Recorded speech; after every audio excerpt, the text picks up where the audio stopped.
SuperTalk Mississippi Media production.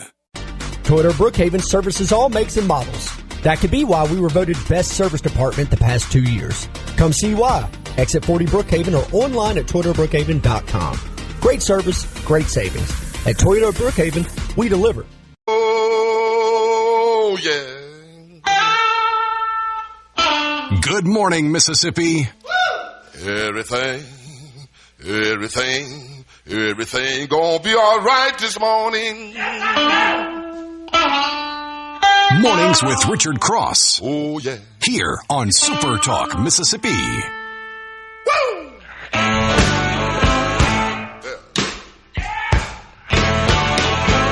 Now, when I was a young boy, at the age of 5, my mother said I was gonna be the greatest man alive. But now I'm a man, way past 21. Hello and good morning. Welcome in today, Tuesday, August 11th, 2026. This is Mornings with Richard Cross, SuperTalk Mississippi. Appreciate you being here. I'm Richard Cross alongside Will East.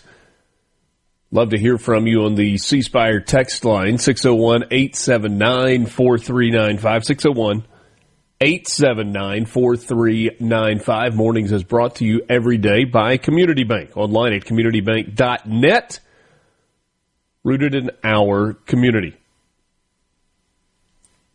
Two thoughts just right out of the gate. One, days are getting a little shorter in terms of daylight. We're just a couple of weeks removed from 6 a.m. and it was bright and sunny outside. Like the sun was up, day had begun. Now you're creeping past 6, maybe closer to 6:10 before the sun's kind of up. And then have you noticed it in the afternoon? Feels like losing a little bit of time. And for me, the way to tell is I need a little more daylight to finish mowing the grass. It's like I'm pushing it. No, I've got until 8:30. Nope, don't have till 8:30 anymore. Well, I've got till 8:15. No, it's about 8 o'clock. Whatever happened, Will, with the daylight saving time debate? Just kind of went away, didn't it? Yeah. I think we found other things to complain about. Suppose so. You don't have a strong opinion one way or the other. It's like, hey, just whatever. I mean, it's such a confusing thing. The reason why we do it, why we shouldn't change, all this stuff. And then, the U.S. is so weird. There are some parts of the country that don't acknowledge it. Like, I think, is it Arizona? Arizona? That just parts of Indiana? Yeah, parts of Indiana. We're just not going to do that. You do whatever you want to. We're not changing. Yeah, you guys feel free. We're just going to do our thing, and you can adjust to us. And we've said, okay, we'll do that. Thanks. Look, and there's no great advantage going on in Indiana and Arizona. Maybe Indiana with the football, but they were having troubles before all this. So I don't think there's any great advantage to it. No great disadvantage. I don't think at the end of the day it's not going to solve any big problems. Okay. And people will complain about it if you do make the change. Yeah. I mean, it's as simple as do you prefer to have a little extra daylight in the morning? Yes, that's essentially what it is. And I think most people would say, yeah, give me an extra little bit of time in the evenings. I can handle it being dark a little longer in the mornings. Well, but the safety of the kids at the bus stop. Half the year it's dark when they get on the bus anyway. Yeah. Just, a little darker for a little longer. But we digress. I'm scared to death to look at the text line already this morning. It's like one of those topics that elicits emotion. It is going to be hot today. Really? Yes. And breaking news. And it's going to be hot tomorrow. And it's going to be hot this weekend. And it looks like it's going to be really hot next week. At some point, it will not be as hot as it is right now. But for now, we're in the it's hot range. Tupelo, 95. Only getting down to 76 for the overnight low. Mostly sunny. Slight chance of showers, maybe a thunderstorm, but doubtful. Heat index at 106 this afternoon in Tupelo. Leland. Kermit the Frog looking for some shade because it's going to be 96. The overnight low down to just 79. Heat index in Leland, 108. Oof. Taylorsville, Mississippi, 96 for your high. Heat index 105 to 107. Bay St. Louis, down on the water, a little bit of a breeze, cooling off. Not really. 93. Heat index of 105. Light and variable winds out of the south. What does variable winds mean? Does that mean that, it could be any speed? I've never understood that. Or does that mean it can come from any direction? Yes. It's one of those things that you hear all the time, variable winds.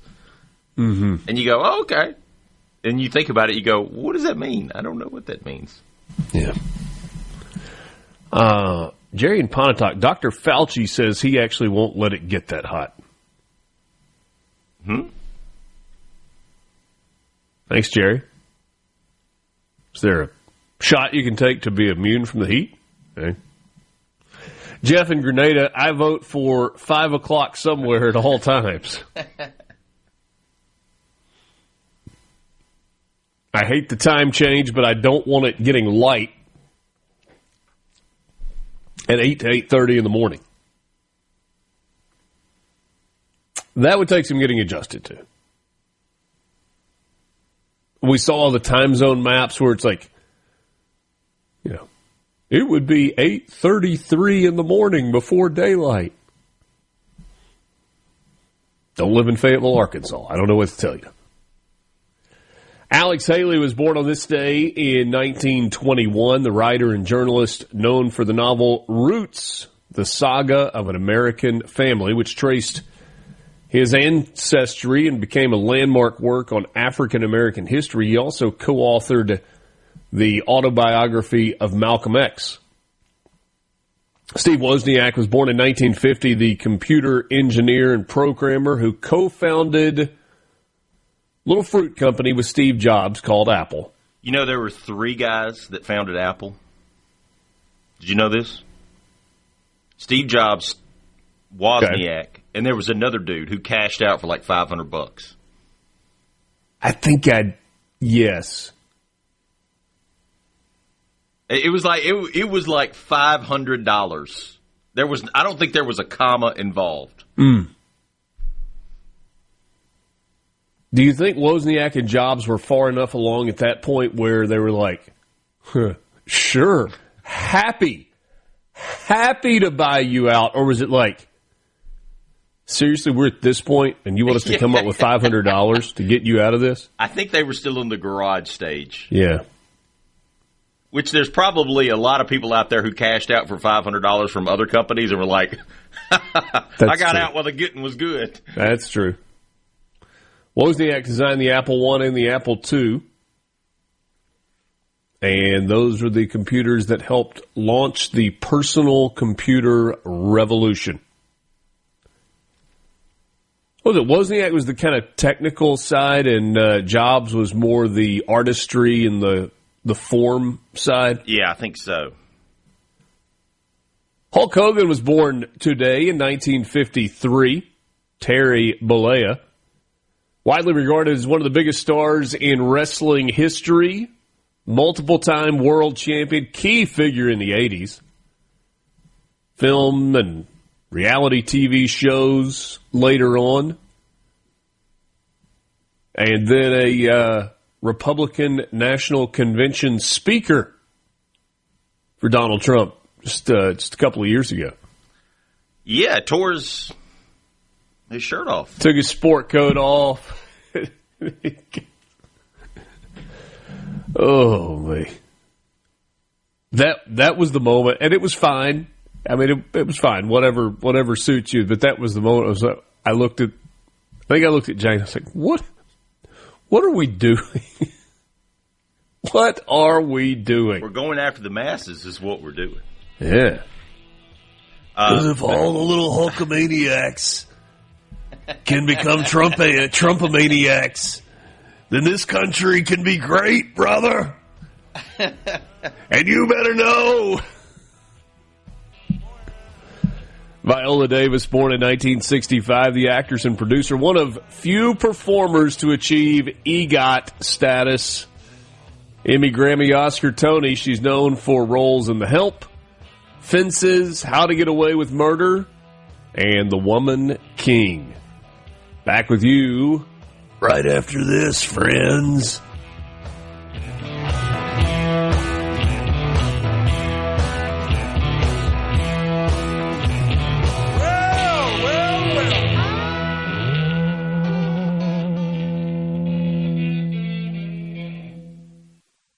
Good morning from none of the important stuff. Your VIP pass to hear what the most influential Mississippians are talking about. This is very important. Huge news. Mornings with Richard Cross on Super Talk Mississippi.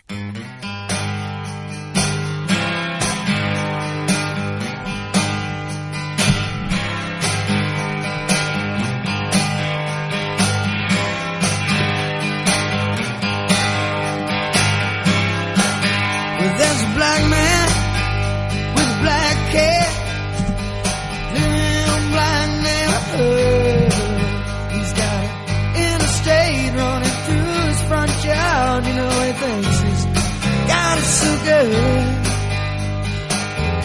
good. Morning to the Richard Cross, presented by Community Bank. Good to be with you. Alongside Will East, I'm Richard Cross.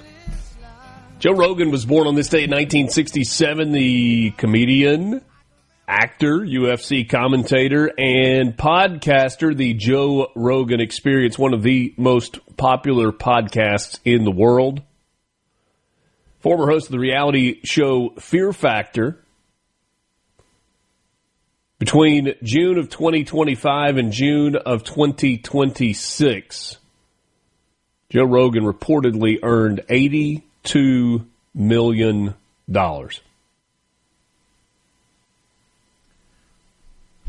What's amazing is that he's one of those guys where I remember him from like the show News Radio and Fear Factor, obviously. Yeah. Nothing stood out. Didn't really see this coming. No, I didn't really see this coming. And then one day I just remember like, oh, he's got a podcast. And this was back when podcasts were kind of becoming a thing, and a lot of celebrities who didn't have shows were starting podcasts. Adam Carolla is another example of that. Mm-hmm. And it's like, overnight. Adam Carolla felt more mainstream than Joe Rogan did, though. Yeah, I think he was, and he is. I mean, if you listen to his podcast, I mean, he's got comedians on there, and yeah. You know, they have a good old time. He's another conservative guy. I don't know that you could necessarily paint Joe Rogan as conservative. He supported Bernie Sanders a couple of years ago. Until he didn't. And, you know, Kamala Harris would not go on his show. Yeah.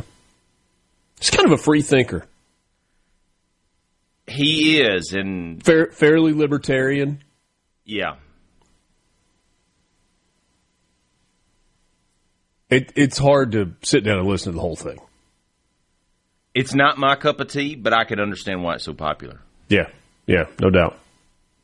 I probably listened to one Joe Rogan episode, I don't know, maybe a month, contributing to his hundreds of millions of listeners.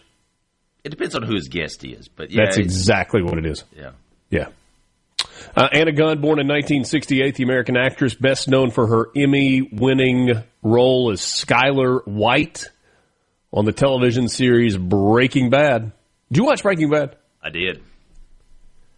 I watched it when it was originally coming out. Yeah. And so I just remember it's one of the few series, probably there's only about 10 of them for me personally, where I could just like watch it again. Kind of grabbed you and didn't let go, and you could do it all over again. And it's so deep, and you're so And I remember watching it, and there was stuff that I missed.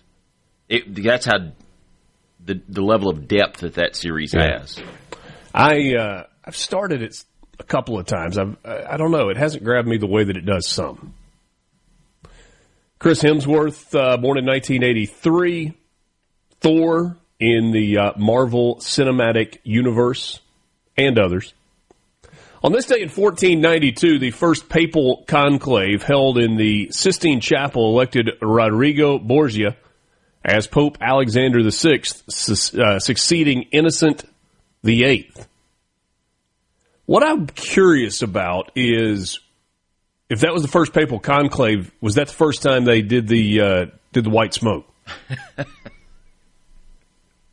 My brain works in strange ways sometimes. You know when a football program tries to start a new tradition, and sometimes it's like when you try, it just doesn't work. It's got to happen organically. I wonder if Catholics the world over, the first time they were like, and we will announce the new pope by releasing white smoke into the sky. We're like, this is the dumbest thing ever. And then, 100 years later, they're like, oh, we're looking for the smoke. We'll know when the smoke. Or if it's one of those things that just happened organically and, like, they embraced it from day one. I don't know the answer to that. I haven't got to that level. Babe Ruth, born on this day in 1929, Babe Ruth became the first big leaguer to hit 500 career home runs. Hit the ball off of Willis Hudlin in a game against the Cleveland Indians. 1934, the first federal prisoners arrived at Alcatraz out in San Francisco Bay. The former military fort was converted into a high-security federal penitentiary intended to hold the most dangerous inmates. I know that because I watched the movie Rock. The Rock. That's an awesome movie, by the way. Mm-hmm. It absolutely is. I guess the talk about reopening Alcatraz kind of died down. That was more of a campaign season talking point. My wife went there a few months ago. Yeah? And just to visit. Yeah, just to visit. It's just like, how are they going to renovate this thing? Because it's kind of run down. Well, it was going to be really expensive. We're going to have to ship all the supplies back and forth. And, oh, by the way, it's in the middle of San Francisco, the most expensive city ever. Yeah. 1943, German forces began their evacuation of Sicily after the Allied invasion of the island. It's called Operation Husky. The 6-day withdrawal marked a significant step in the Allied campaign in Italy during World War II. 1973, big day at a back-to-school party in the Bronx, New York. DJ Kool Herc, Clive Campbell, used 2 turntables to extend the instrumental break sections of records while speaking over them. It was a technique that has become widely recognized as a foundational moment in the birth of hip-hop music and culture. On that same day, George Lucas's film American Graffiti opened in theaters across the United States. I've never seen it. I don't think I have either. Is that one we should watch at some point, just because? I think so. But it's one of those where it's such a great movie and everybody that has ever watched it loves it, but they never show it on TV. Yeah. 1992 was when the Mall of America opened. Bloomington, Minnesota, the largest shopping mall, at least at the time, in the United States. Maybe it still is. You ever been to the Mall of America? I've never been to the Mall of America. Is it the one that has a roller coaster inside of it? Roller coaster, Legoland, whole deal. I went back in the mid to late 90s. It's cool. It's a big mall. That was probably at its heyday. Yeah, it was rolling then.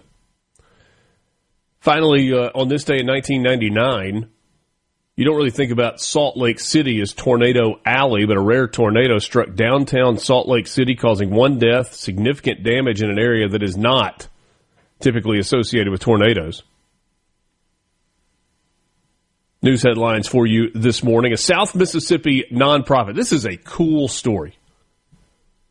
South Mississippi nonprofit is taking a record 44 young people with disabilities alligator hunting this year, giving participants the chance to experience one of Mississippi's most challenging and kind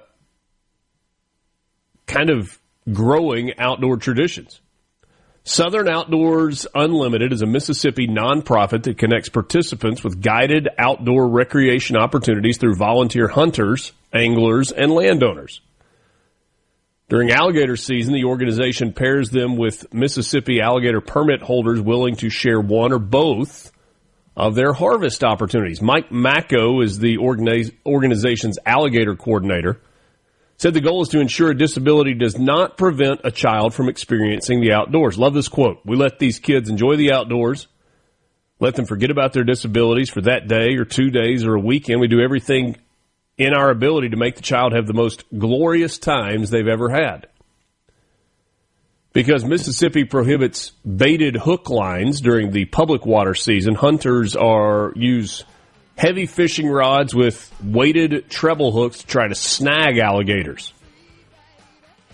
Mike Macco said they get to feel the power of the gator. They get to experience everything all the way to dispatching of said alligator.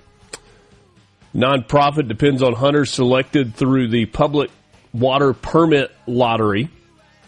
If you get a permit, you can get 2 gators. Both must be at least 4 feet long. Only one of them can exceed 7 feet. Permit holder has to remain with the hunting party. Macco says we are always looking for volunteers.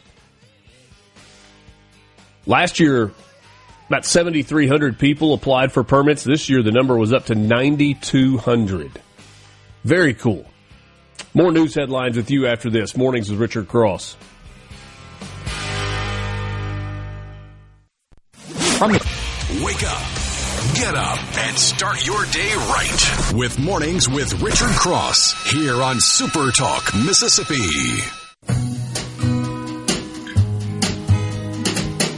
Don't know much about history. Don't know much biology. Don't know much about a science book. Don't know much about the French I took. But I do know that I love you. And I know that if you love me too, what a wonderful world this would be. Mornings with Richard Cross, SuperTalk Mississippi. Wire and cable manufacturer Southwire is expanding its operation in Starkville with a $250 million investment. Governor Tate Reeves announced yesterday that the company plans to create 128 new jobs in the Golden Triangle as part of this investment. Southwire was founded in 1950. It's one of North America's largest wire and cable producers and serves a range of electrical infrastructure markets.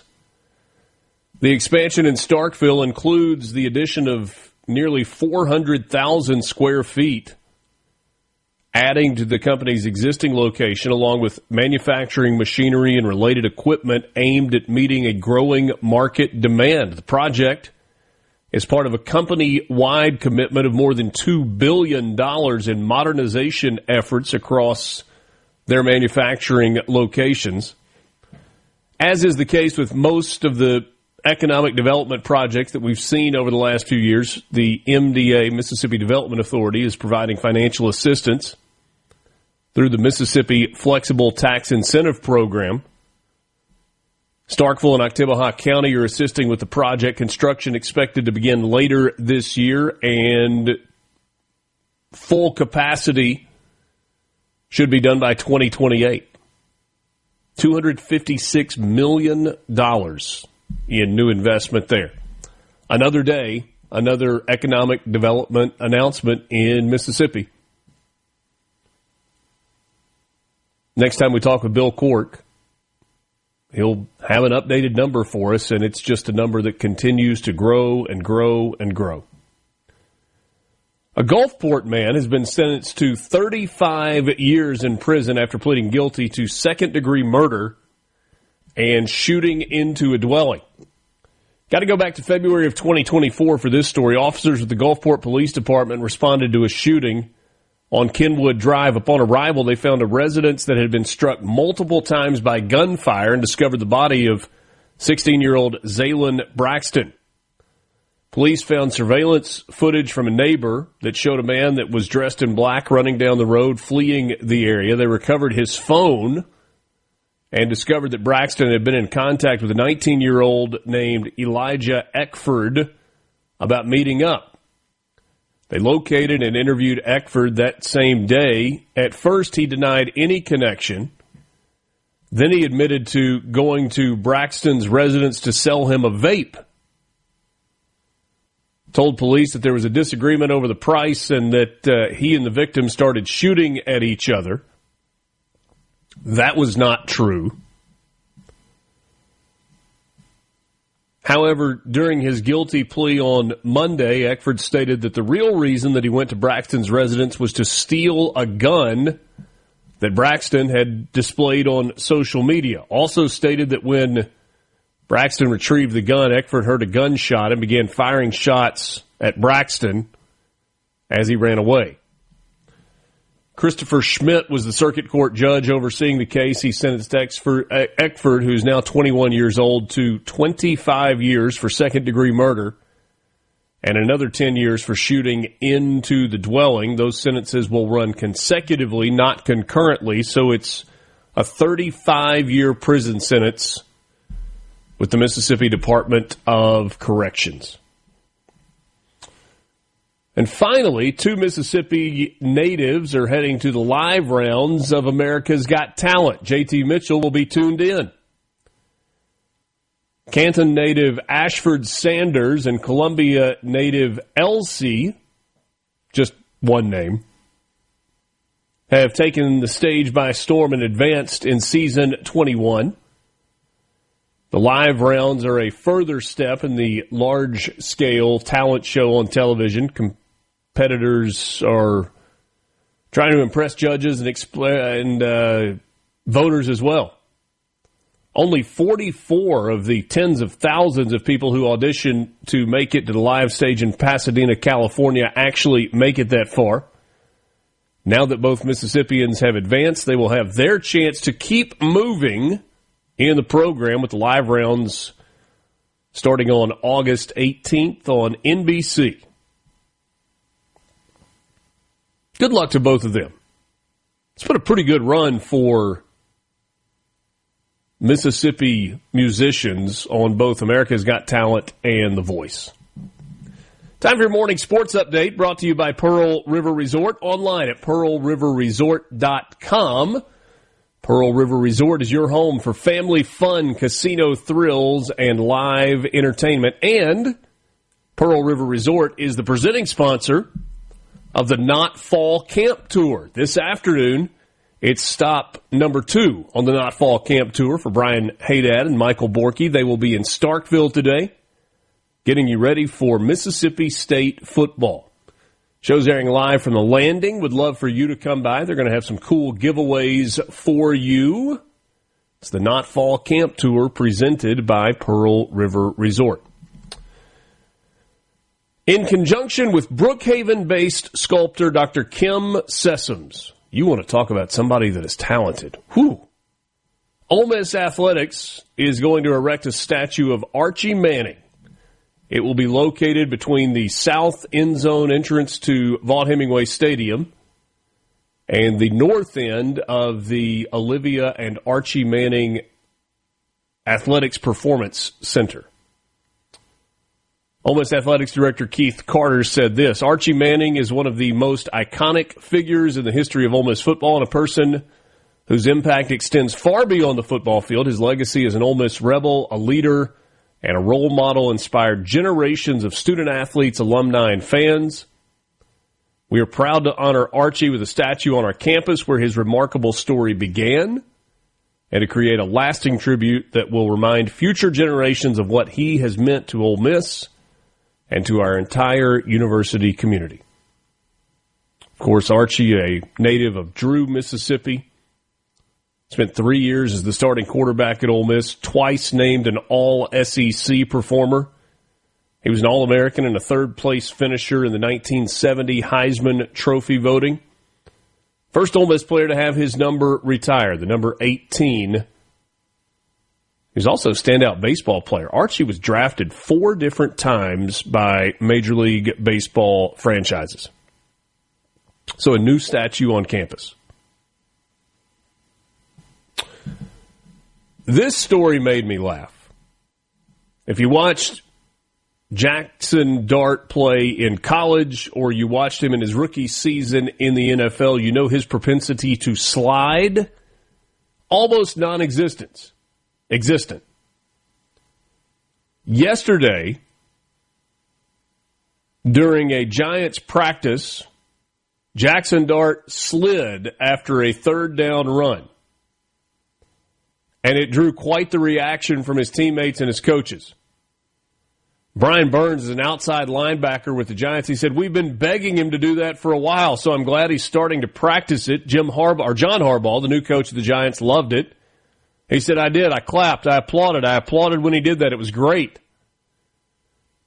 Dart was somewhat defiant last season about sliding or running out of bounds to avoid the big hit. His reckless, as some describe it, style of play became a talking point that often overshadowed what he was accomplishing on the field. So when he slid yesterday, the defense erupted with whooping and hollering. They knew how important it was. They want their guy on the field. I was just amused that this was like a headline story on ESPN. It says 2 things. One, people are dying for football. And 2, this is news. But I guess it is news because he spent a lot of time in the medical tent being evaluated for concussions probably a year ago. It was the first time in 11 Giants practices of training camp that Jackson Dart has slid. So, progress, I suppose. In practice. In practice. Mississippi Sports Hall of Famer Kermit Davis Sr., a basketball icon here in Mississippi, was surrounded by family yesterday when he died at the age of 91 in Tupelo. Kermit Davis Sr. played basketball at Mississippi State and later coached the Bulldogs. And, of course, he was the father of Kermit Davis Jr. Pretty incredible distinction here. Kermit Sr. was the SEC Coach of the Year in 1971. That was his first season as Mississippi State's head coach. 48 years later, in 2019, his son, Kermit Jr., was named SEC Coach of the Year in his first year at Ole Miss. About his dad, Kermit Jr. said, Dad had 91 great years. I think the highest compliment a man can have is when his children all say he was their best friend. I can say that for sure, and my younger brother Bill says it, and my sister Jennifer says it too. Dad was special. Kermit Davis Sr. was preceded in death by his 7 siblings, born and raised in Walnut in Tippah County in northeast Mississippi. Condolences to the Davis family. Got your Mississippi Lottery update coming up next. It's Mornings with Richard Cross. From the Venable. You're waking up to what's happening. Mornings with Richard Cross. Right now on Super Talk Mississippi.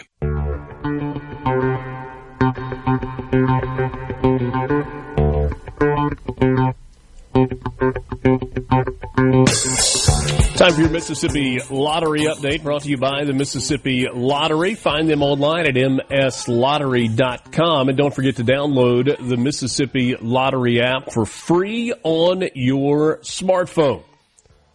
There was no Powerball winner last night, and so the jackpot for Wednesday night's drawing has grown to $975 million. The estimated cash value for that drawing, $422,300,000. No winner with last night's numbers, 6, 37, 54, 55, 64 with a Powerball of 10. So they will re-rack it and draw again. If you don't have a winner on Wednesday night, then you will eclipse the $1 billion mark for next Saturday's drawing. There is a Mega Millions drawing tonight, a paltry $80 million. It is going through the slow build back up to a big jackpot. Estimated cash value for that, $25.5 million. Still no winner in Millionaire for Life.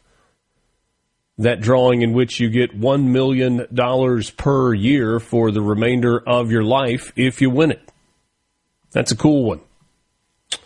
So Powerball is up to the 8th largest jackpot of all time.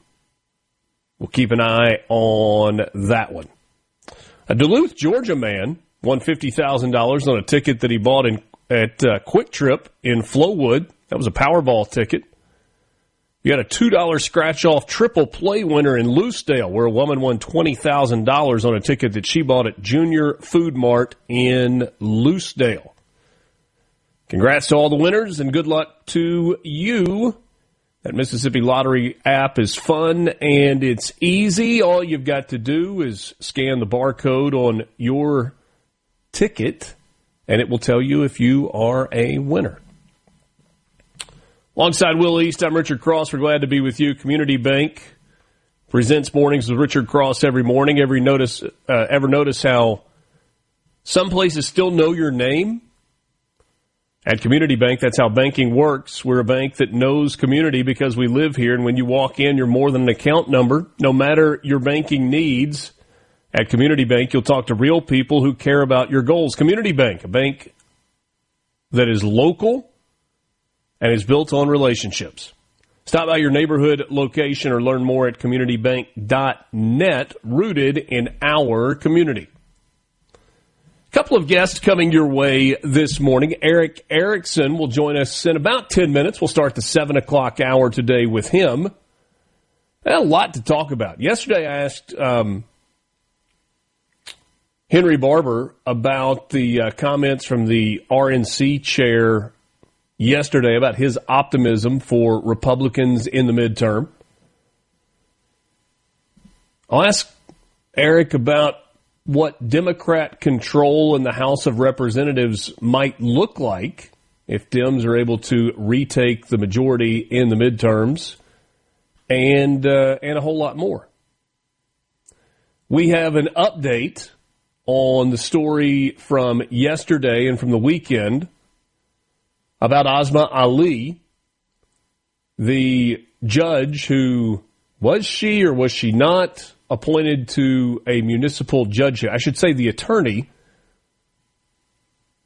who ultimately was appointed to a judgeship in Mississippi, but it may not be exactly what it was purported to be. We'll give you the details on that.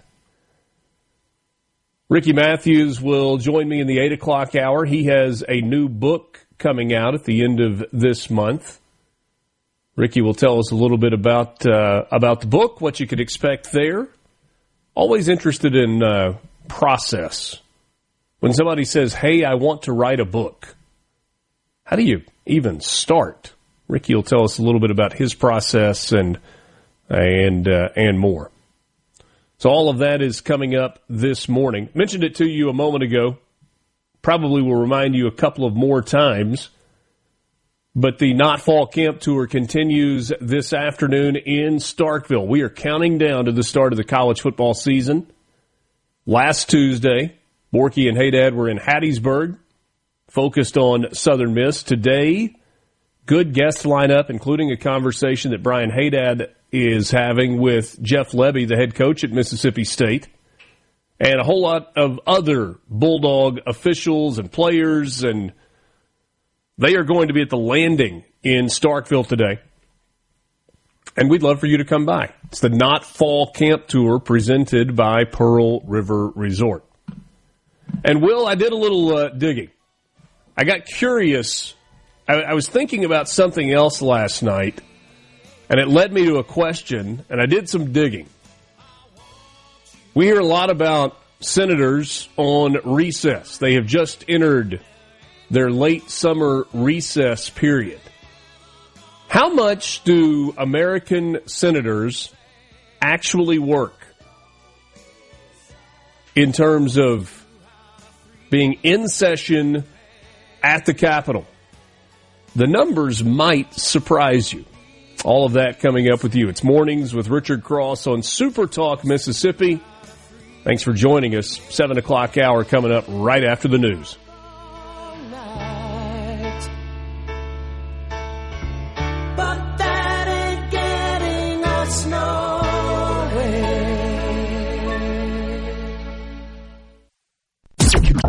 The views and opinions expressed by the hosts, guests, and callers on this show are not the opinions of TeleSouth Communications, its management, or advertisers.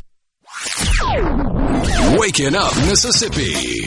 From South Haven to Scuba, it's Mornings with Richard Cross on SuperTalk Mississippi.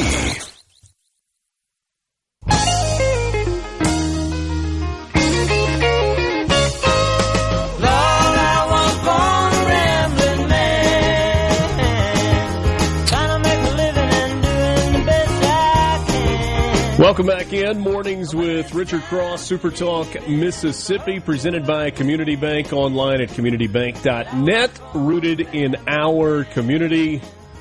A man joining us from a hotel room, Ramblin' Man, probably a pretty good song to bring him in. He is Erick Erickson, host of the Erick Erickson Show, and always kind with his time and to visit with us. I think those of us that travel some from work have done what you are doing, that are in the radio business. I just need a good internet connection. Can I make this hotel room work? Yeah, look, I literally, I've got my laptop on top of my suitcase, on top of the little thingy they put in the rooms to keep it. I've got my mixer on a table.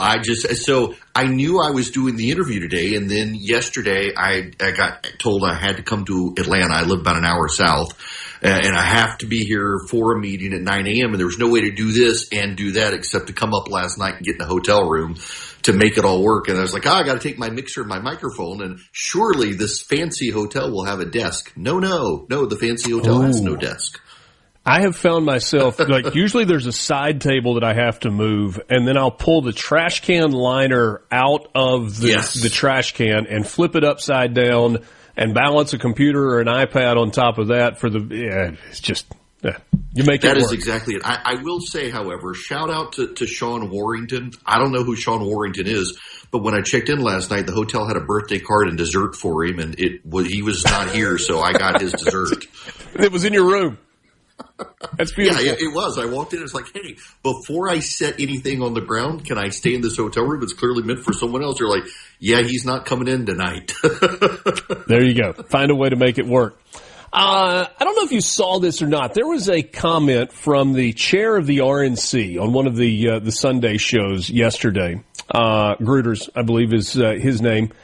And he said he was incredibly optimistic about midterms. He pointed to the fact that there are about 18 toss-up seats in the midterms, that Republicans needed 6 of them. He thought they were going to win 10 or more of them. Now, there are probably some facts that he left out. When you look at the national landscape, Eric, do you share that same optimism for Republicans? Oh, I mean, why be optimistic when you'll never be disappointed as a pessimist? I don't think it's going to be as bad. Now, I got to tell you, a lot of my friends in D.C., particularly congressmen and senators, like we're toast. The president's popularity is lower than it was in 2018 when they were blown out of the water. The saving grace for the GOP is that as much as people don't like the president right now, and you may like the president if you're listening, but anecdotes, not data. The data is overwhelmingly people don't, but people really hate the Democrats right now. I mean, they don't like the president, but they really hate the Democrats. So I actually think with the redistricting, the way it went, the GOP is going to lose some seats. I expect them to lose the House, but maybe by 5 to 10 seats. I think they keep the Senate. The problem, though, is like the president, according to multiple reports, told Max Miller he didn't need to get out of his race. Should be a reliable Republican seat, but the Democrat could actually win it now. If Corey Mills wins his primary next week in Florida, he's such damaged goods. His is the only district in America that is literally 33% Republican, 33 Democrat, 33 independent, 34 independent. If he wins, which I hope isn't going to happen, he's been charged with all sorts of things, including revenge porn, among other things. He could lose. So those are 2 seats that the GOP should win that they probably won't win. That's the problem for the GOP. The upside for the GOP is on the other side, you have people who think America deserved 9/11. They think the country is racist and founded on racism. Then they generally hate our way of life. And a lot of people will say, I don't like these guys, but I can't put those guys in power. The DSA is not a political party. They describe themselves as a movement and as an ideology. I say DSA, Democrat Socialists of America. About 35 seats in the House right now are occupied by avowed socialists. I've been saying for a while now, this is a problem for the United States. Is it a larger problem for our country or for the Democrat Party? I actually think it's a large problem for the country because it's indicative of a virus. The DSA, they're not a party, they're not a movement, they're a virus. They are taking over a host, the Democratic Party. They're doing it very successfully in low-interest races, particularly in progressive areas. They are dominated by progressive white people who view themselves as the savior of black and Hispanic people.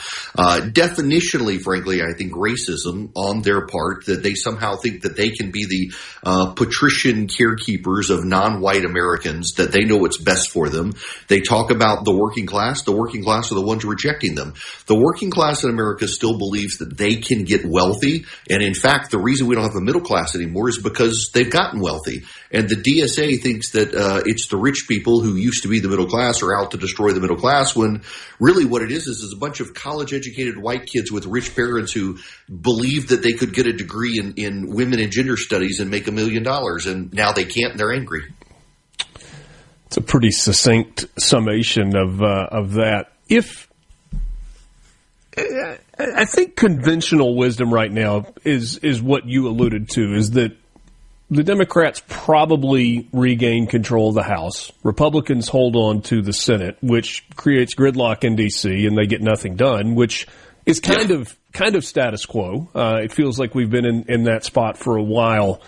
But what might Democrat control of the House look? Does that mean all of a sudden the inquiries into Trump and everything he has ever thought about in his life is now under investigation once again, like we saw in his first term? Yeah, this was kind of my frustration for him standing with Max Miller, because what's going to happen is for the next few years, he's going to be investigating. Nothing's going to get done in D.C., which is great for us, frankly. I mean, when Congress does nothing, people are free. But the president's going to be tied up in investigations nonstop. They're going to investigate every member of the cabinet. They're going to investigate his family. They're going to investigate his business. It's all going to be trotted out on display. He will be able to get nothing done. Yeah. I think that is pretty well said. If we fast forward 2 years and Republicans do not retain the White House, whoever is the successive candidate for Republicans after Donald Trump, whoever the Democrats ultimately run out, let's say Democrats win that, would we be looking at a scenario where Democrats reopen the border? Yeah, I actually think we would. They are right now saying the things they need to say about the border. What they would do is they would turn a blind eye to it. They would not open it like Joe Biden did. But yeah, I mean, look, the Democrats understand there's an existential crisis for them coming in 2030, and that is redistricting.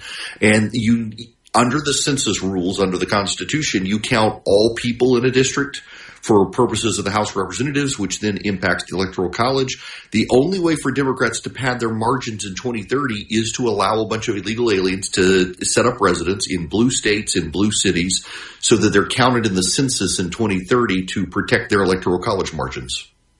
That's the key, right? I mean, that's you bring illegals in and then they count, and that was kind of the grand plan that was never said out loud until it was said out loud, and here we are. Right. Yeah, I mean, that's it. And I think a lot of people think it's a conspiracy theory. It's not. You've had members of Congress openly say deportations will affect my district and representation in Congress. And it's very clear they've thought this through. They don't necessarily want it to be citizens, although that would be a great goal for them. But they just need them in blue states because the Constitution says for purposes of redistricting, you count all people, not all citizens, but all people. Yeah. You went to school at Mercer, right? Yeah, sure did. Okay, so undergrad at Mercer. I went to Ole Miss as a freshman. One of the traditionally great academic universities in the country is the University of Michigan. They've produced a lot of great people. I don't know if you saw this story or not. The University of Michigan is getting rid of letter grades for entering freshmen for the 2027 class. They're going to throw out first semester grades. It becomes pass-fail. Apparently this has been done at MIT and also at Caltech. They call it an acclimatization period for new students. What are we doing?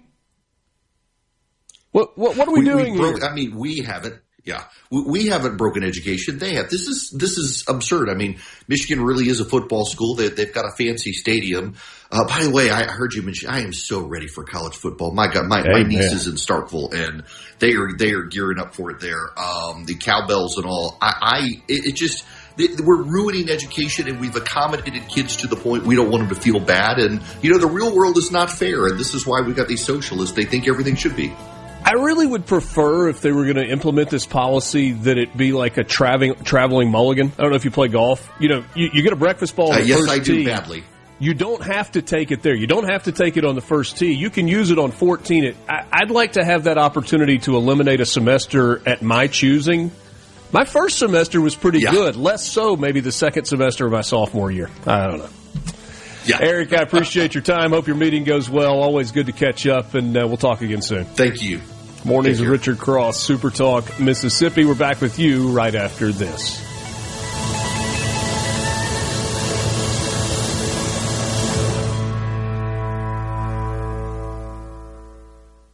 From the Venable Glass. Want to know what's happening in Mississippi politics? Yes. You're in the right place. Mornings with Richard Cross on Super Talk Mississippi.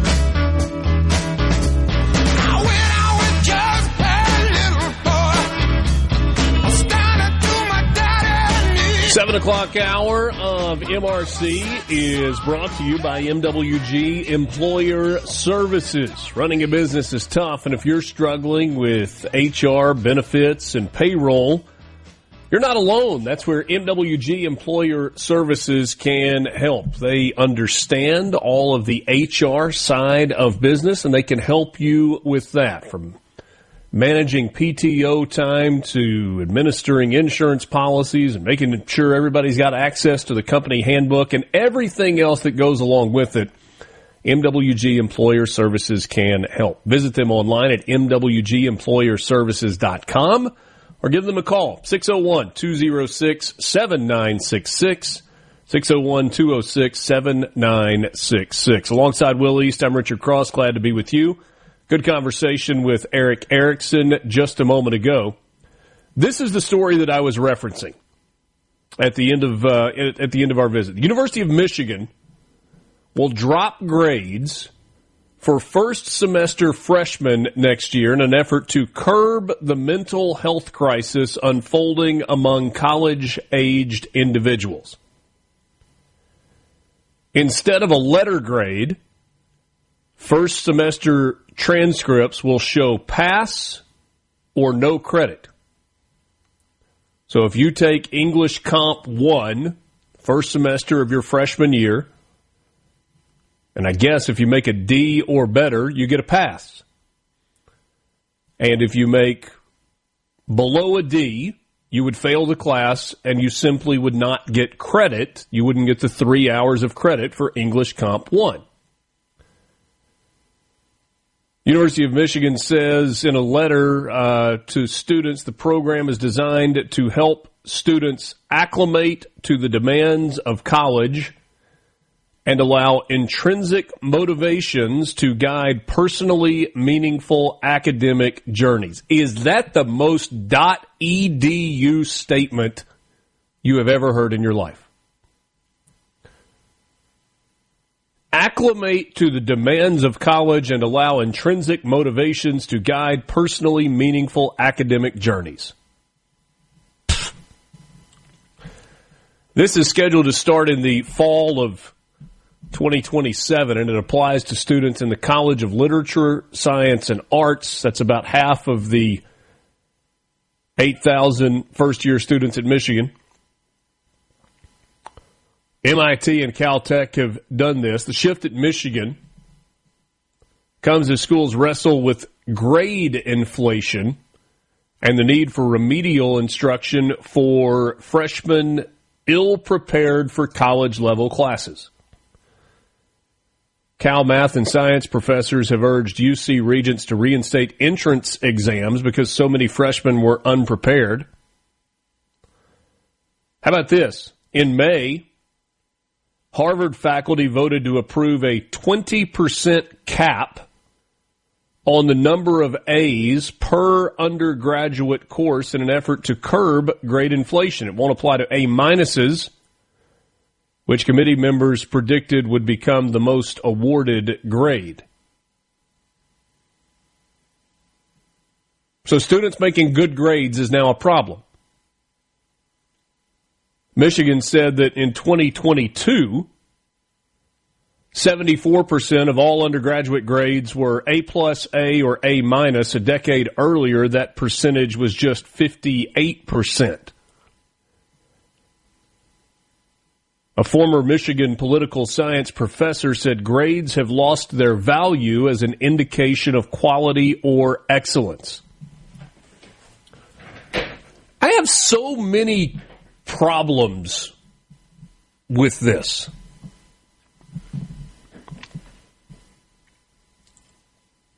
What about GPA? Maybe GPA is not the most important factor. There are a lot of people, though, that still want to graduate college with a 4.0, or they want to get out with a 3.0 or better. There are some of us that knew what the Mendoza line was for being able to receive a diploma, and as long as you were north of the Mendoza line, it was unlikely that anybody was going to ask for a copy of your transcript so that they could see your GPA. But I remember there was a university studies class at Ole Miss my freshman year. I think they still do this. Every freshman had to take it.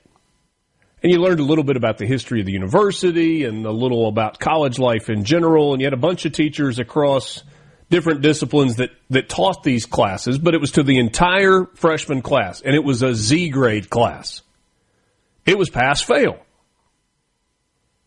It was only worth 1 credit hour, but it was a pass-fail class.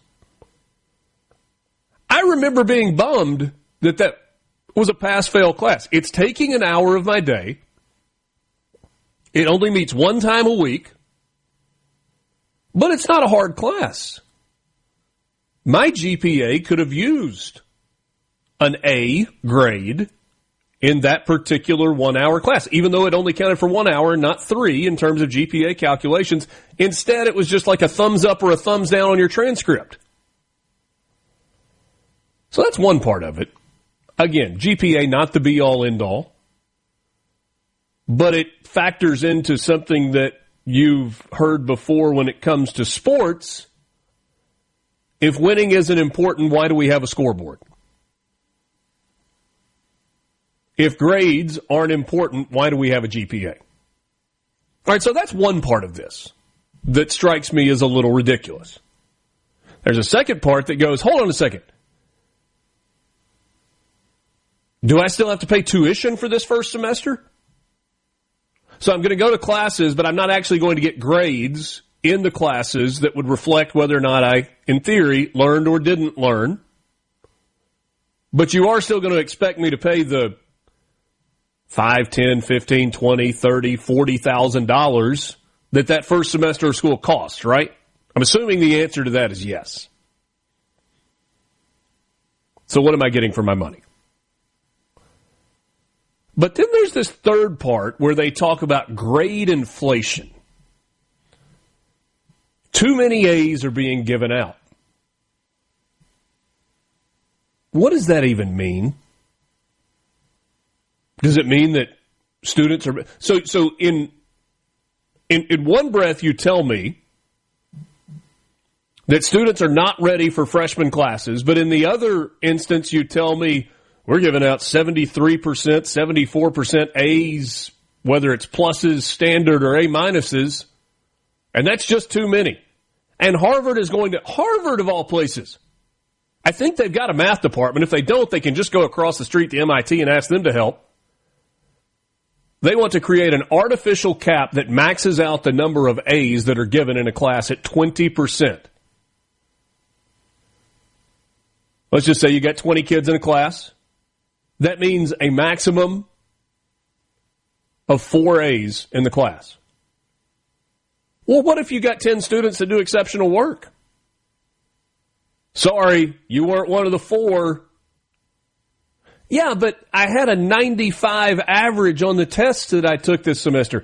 Yeah, but there were 4 people that had a 95.1 or better. So they get the A's, and even though you qualify for an A, you don't get an A. That's dumb. That's really dumb. Harvard does some dumb things from time to time. But again, let's back up just a second and not make it just about an individual student or an individual class. If the number of A's are too high, it speaks to one of two things. Either professors are doing a phenomenal job teaching the material and therefore students are prepared, or the teachers are doing a terrible job and they're just giving out grades willy-nilly. Does this not strike you more of an instructor/professor issue than it does a student issue? And I can't wait for students are using AI. You can fix that. You know how you fix that? Here's how you fix it. Scantrons, blue books, class attendance being mandatory, but you don't have to take roll. You give a pop quiz in every single class. And it's actually not a pop quiz because you tell your students at the beginning of the semester, hey, I want you to come to class. We're going to have a quiz every single day. It's not going to be a super hard quiz. That's my way of taking roll. If you're here, that's going to factor into your grade. And you're going to get a good grade as a result of it because it's not going to be a hard quiz. But guess what? When you're in my classroom, whether you want to or not, you're going to learn some along the way. Higher education is so broken. So broken. Mornings with Richard Cross on SuperTalk Mississippi. Welcome to the show.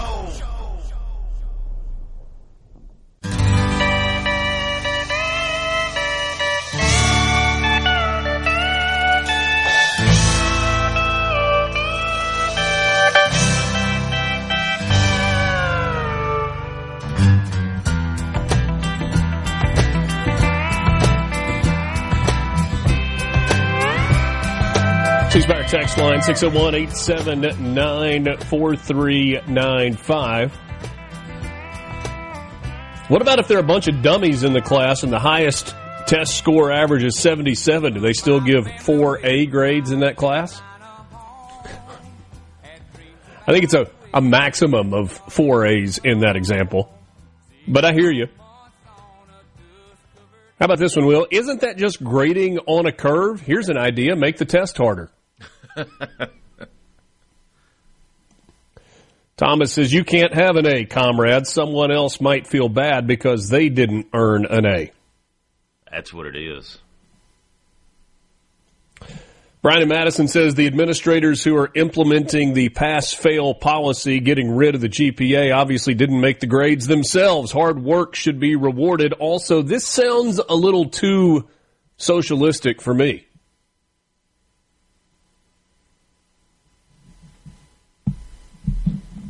Got a message from a buddy of mine who works in education and has for a long time. He's a coach, but he's also an excellent teacher. He said what those professors want is a ranking system, not an evaluation system,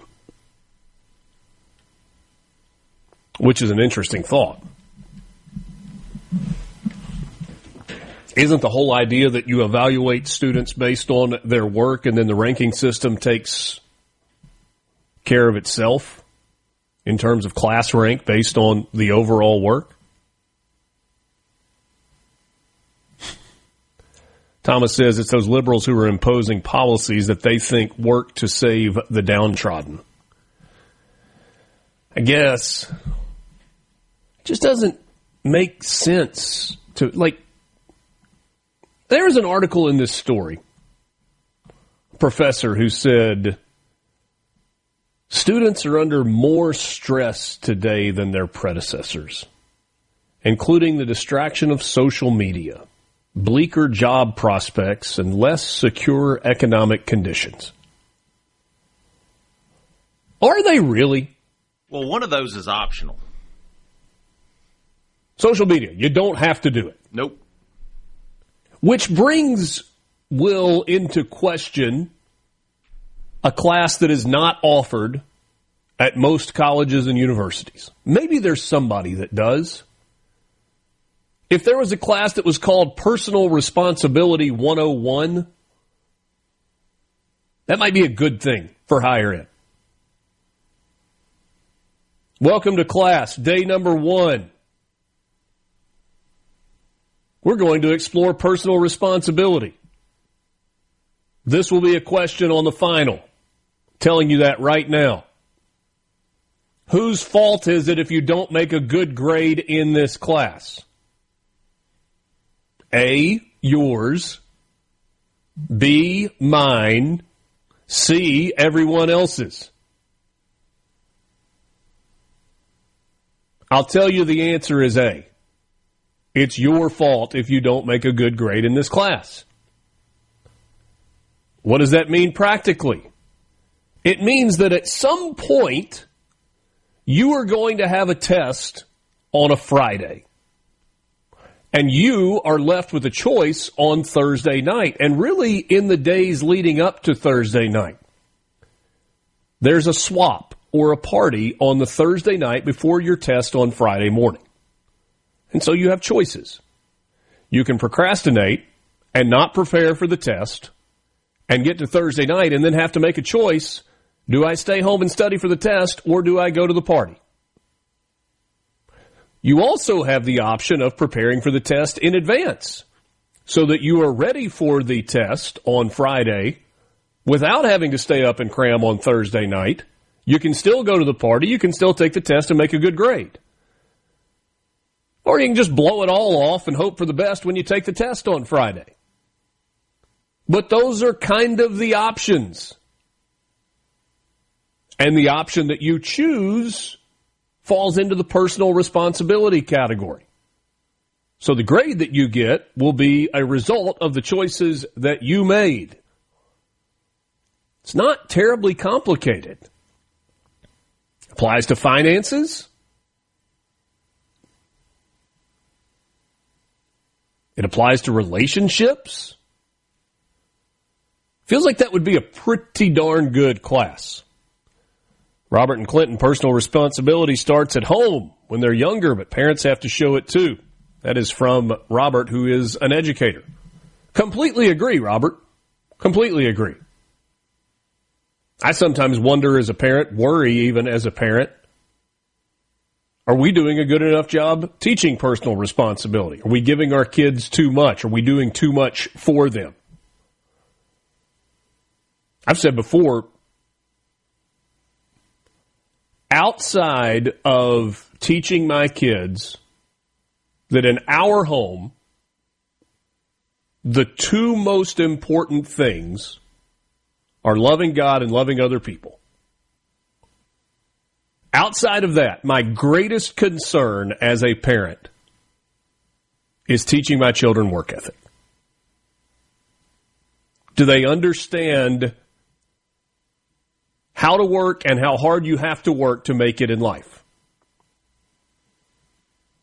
I mean, I look at that line where they say, distraction of social media, bleaker job prospects, and less secure economic conditions. Will, you said one of those things you can control. I would argue you can control all three.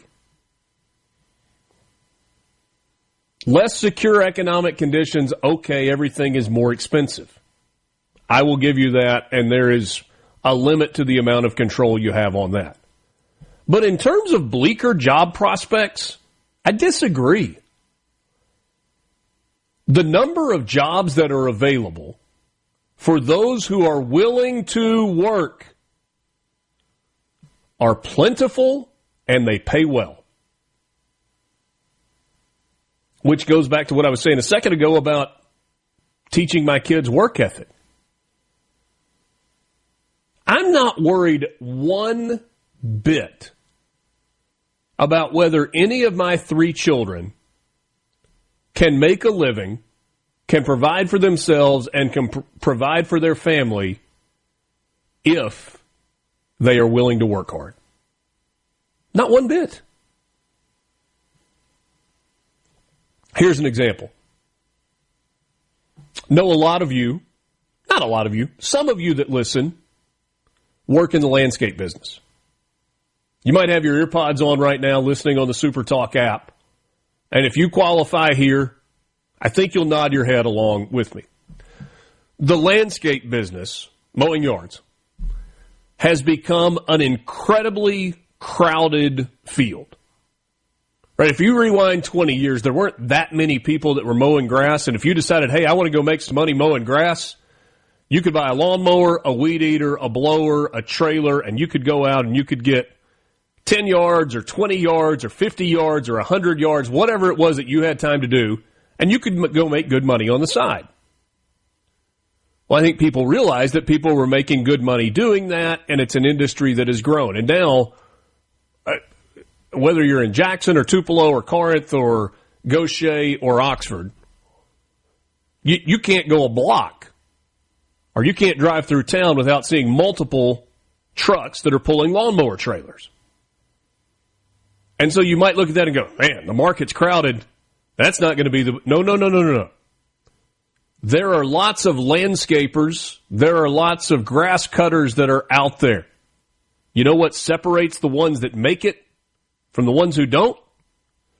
Reliability, timeliness, and quality of work.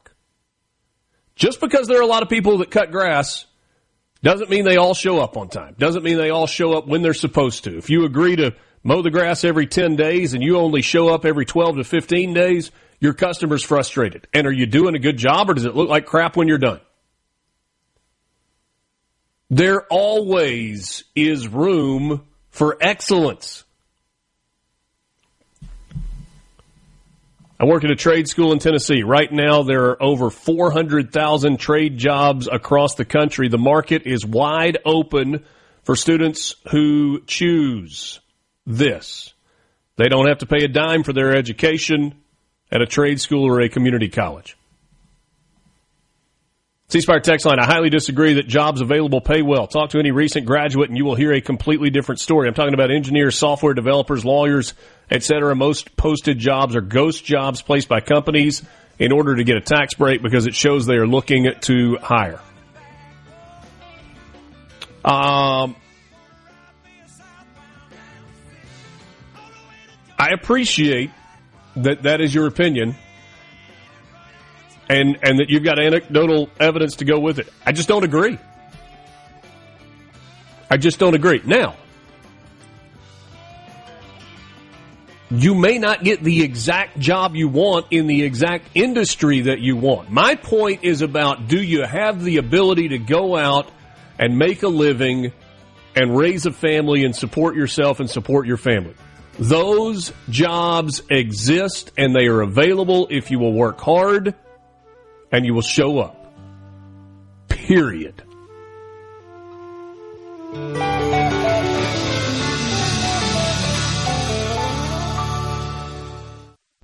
From the Venable. Find out what's happening across your state. Mornings with Richard Cross on SuperTalk Mississippi.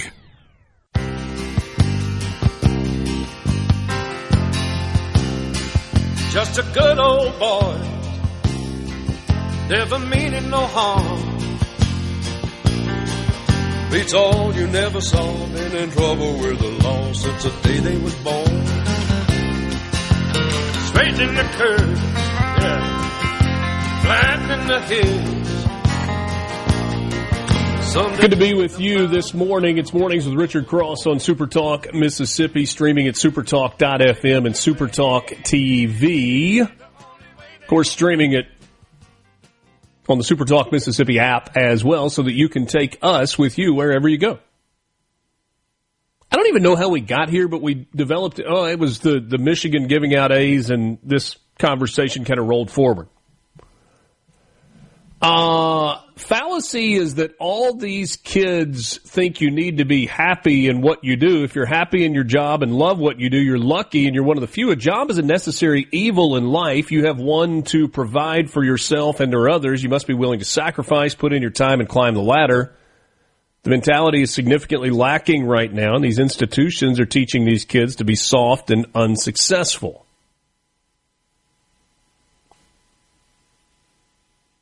Bubba in Starkville, my daughter got a job at the University of Alabama last year as a student affairs advisor. Her husband just graduated in accounting. He got a job in Tuscaloosa, no problem. Together they make over $100,000 a year. They are happy and working hard to advance their income. You're right, hard work leads to good things happening. All right, Rob and Amory, and I'm not picking on Rob at all. Not at all. Says his daughter graduated 4 years ago with a degree in interior design. And everywhere she applied, they wanted at least 2 years of experience. Again, this is going to feel like I'm picking on Rob. I'm not.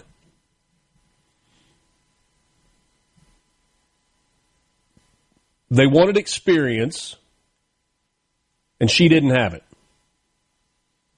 So, there are, and Rob, I don't know your situation. What are you doing 2 years before graduation? If you choose a career path that values or demands experience and you would like to get a job when you graduate, are you working in that field while you are still in undergrad to separate yourself from other candidates? Did you do an internship? Sometimes internships are not valuable because of the money that you make while you're doing them.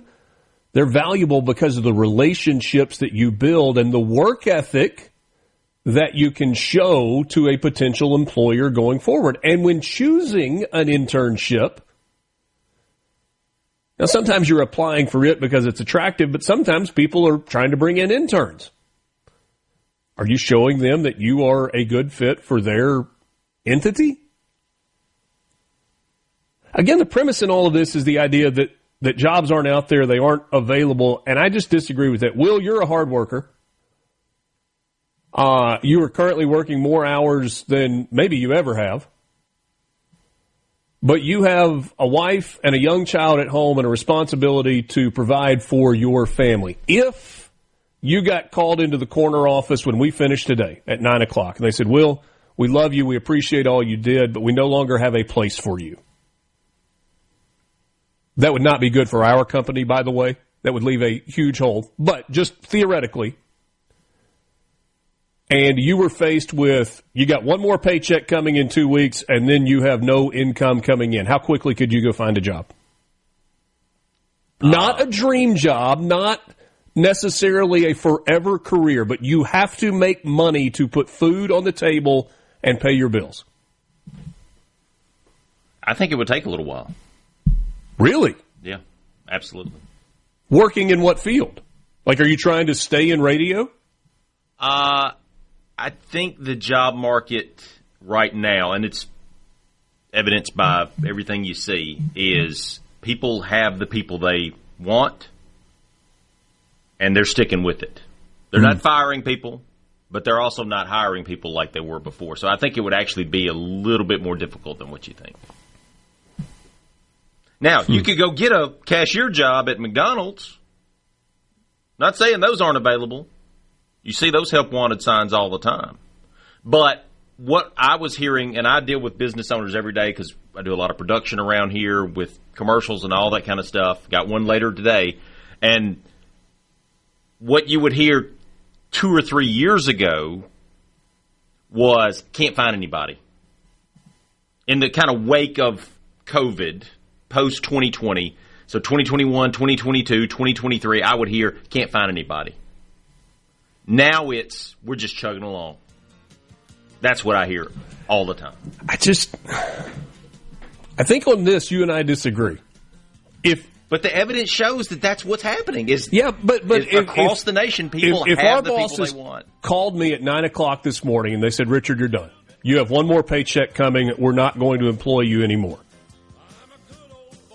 I think I could have a job where I went to work tomorrow by the end of today. It might not be the job I wanted, but in terms of generating revenue, because I've got mouths to feed and bills to pay, I could be working tomorrow. I'm not saying you couldn't be working, but you're not going to be making anywhere near what you probably are. You're probably right. And you're going to stay in that job for just a few months and I can find something else. But it's the first step, and I can still generate income while working toward getting back to wherever I want to be. I'd say it's very little income. Better. From the White House to your hometown, this is where you find out what's happening. Mornings with Richard Cross on SuperTalk Mississippi.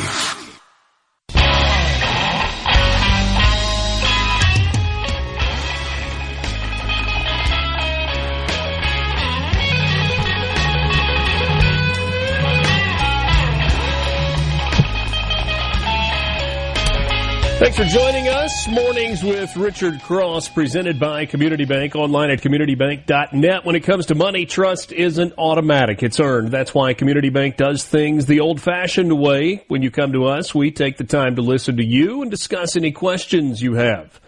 Whether you're saving, spending, or planning ahead, you'll find bankers who know the community because they're part of it. Community Bank, banking designed with you in mind. Visit us in person or online at communitybank.net, rooted in our community. My thanks to all of you for the robust interaction this morning on the C-Spire text line, 601-879-4395, 601-879-4395. Don't forget about the one plan from C-Spire.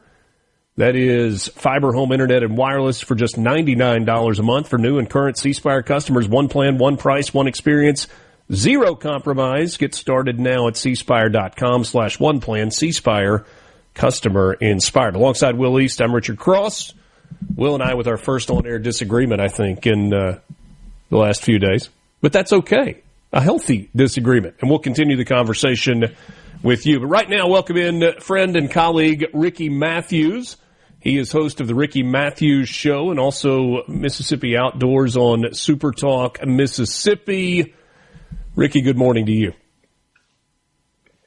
Good morning, Richard. How you doing, my friend? Listen, I'd be remiss if I didn't say this is the first time you and I have talked on your show since Lance's untimely death. And, man, it was so difficult being in the waiting area before the show and not having conversations with Lance. He would usually come on and we'd talk about the world and hunting and fishing, and he's become such a good friend, man. And I'm so sorry that you and your team have had to endure his passing.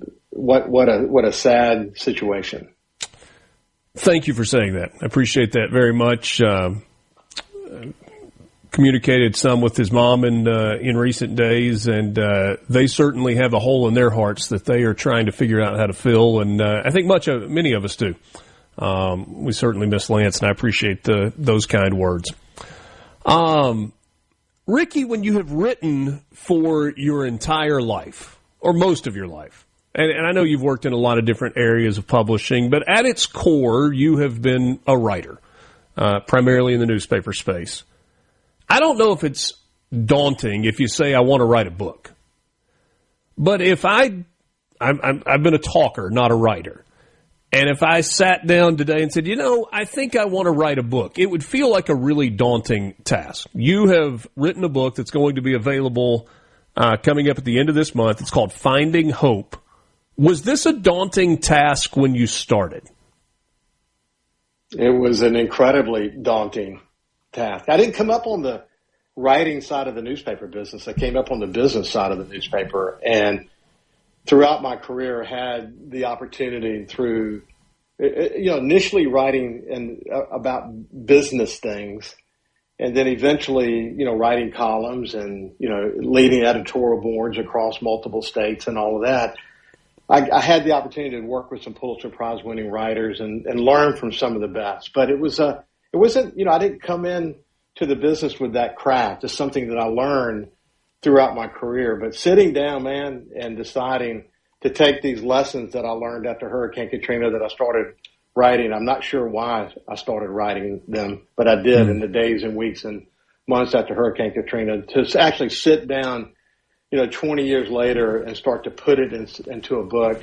3 hours a day, 7 days a week, starting at 3:30 in the morning for a year and a half, every single day. It was extremely daunting. Lance and I had a little fun at your expense. You didn't know about this. I'm going to share it with you now. You're familiar with the drinking games that go along with football. Like you have almost a bingo card, and when the announcer says a certain thing that you expect him to say going in, you have to drink. Or at least that's the premise. We had the Ricky Matthews drinking game, theoretically, with regard to Hurricane Katrina. Because I don't know that you and I have ever had a conversation where you did not make some reference to Hurricane Katrina. And we can smile about it after the fact, but I think in a more serious note, or on a more serious note, I hope you'll forgive us for that, it's an indication of how that shaped you individually, shaped the people that you're around on a daily basis, shaped the place that you live. Was this a cathartic process for you as you wrote Finding Hope? And as you said just a moment ago, much of the content of this book is based on things that you learned or reflected on from that time that we describe as Hurricane Katrina. Well, Richard, it's interesting because I think not just me, but literally tens, if not hundreds of thousands of people on the Gulf Coast, whether it's Katrina or some other major disaster. I think about people in tornado regions or wildfires in California or Hurricane Helene in the mountain towns, that a significant event like that, like Katrina in our case, is you tend to think of life as before that storm and then after the storm, and what we learned as a result of it. It literally changed my life. And what was interesting about the process of writing about it was I had this folder was huge. I had probably over 50 lessons to start out with. We were able to, I was able to bring it down to 25 really practical lifelines. Is that what started as a book, a small book about life lessons from Katrina, turned into a book about hope. And I give Paige Roberts, Paige from a community leader here on the coast. She read an early version of the book and said, I like it, but I want more stories.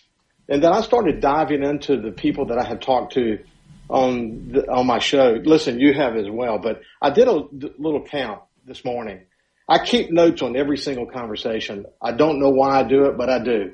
1,900 separate notes that I've kept since I started my shows back in 2020. And I started thinking about the people whose inspiring stories I had the opportunity to tell. But it wasn't until I met Emma Benoit, the teen suicide attempt survivor who got paralyzed and now travels the country telling teens that silence will never keep you safe. It wasn't until I met Emma that I realized that the book needed to be practical lifelines, not just about getting through the storm, but then ultimately how to pass hope forward. Katrina is sort of the seed for all of this. It teaches us about resilience. It teaches us about what hope really is. But then it evolved much greater than that. I think I had a good place to start from. But then, you start to reflect on life storms, the storm that you go through, not having Lance and working through that grief and his family and so on. Everyone's going through something, Richard. And so I feel like, in a way, having the opportunity to write the book is a bit of divine intervention for me. Yeah. I've listened to a number of interviews with John Grisham over the years, and there's some people that like him as a writer, and there's some people that think he's a formula writer that just is, pounding out books to sell them, whatever. Kind of hard to argue with the success. And in some of the interviews that he has done, especially early on, he talked about things that he learned either about the writing process or about himself or the discipline it took to do what he does. And I was always fascinated with that. I'm curious. I would think most people that write a book learn something about themselves along the way. You learned anything about yourself, about Ricky, in the process of writing this book, Finding Hope? Well, again, what started as a book that started to evolve in the post-Katrina world, as I sat down and started to understand this is really about life storms, I started thinking about my own life, growing up with undiagnosed dyslexia. And I have a chapter or a lesson in my book about grit, about, you refuse to quit, this refusal to quit. And I don't know how I got through dyslexia. It's so ironic, actually, when you think about me going on to be a publisher for these wonderful, great newspapers, that I started my life not knowing if I would ever be able to get words to behave. Or when I started my first career, which was as a paramedic, and I was going to become an emergency room physician. And PTSD and the experiences of being a paramedic changed, my course. When you start to add these things up, finding my own father dead, doing CPR on a man at Ground Zero in New York City after the World Trade Center collapsed. These things start to really come together and recognize that I had a responsibility to share some of my own vulnerability. So I think that's probably one of the most significant lessons I learned, to be honest with you, is that vulnerability is a strength. Emma talks about that, Paige and many others talk about that, but I learned that is a very powerful part of being able to share your story, that you must be willing to be vulnerable. And that was not easy for me to do. Ricky Matthews is my guest. This is Mornings with Richard Cross on SuperTalk Mississippi. We'll take a quick time out. We'll continue the conversation in just a moment. Glad to have you along for the ride. MRC back right after this.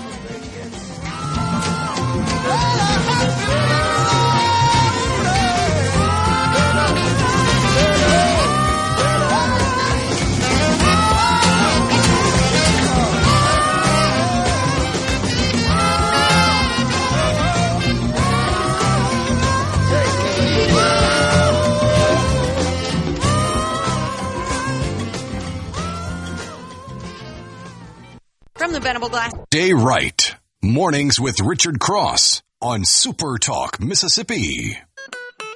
Check one. Where's all my volume?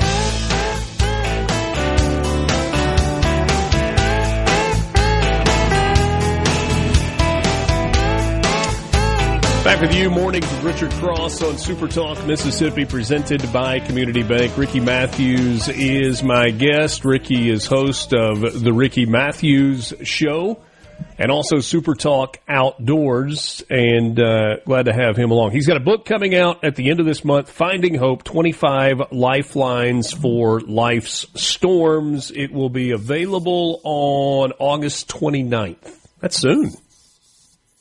Do you have a copy of it in your hands yet? Have you gotten it back from the printer? Yeah, actually, we've been through several rounds of proofs, and we are literally expecting the final book to arrive today, literally today. Okay. Publishing process. You've talked about your role as a publisher. I visited with Neil White before, who has a publishing company. It's located in North Mississippi, and he's talked about how that industry has changed. What about your experience in publishing?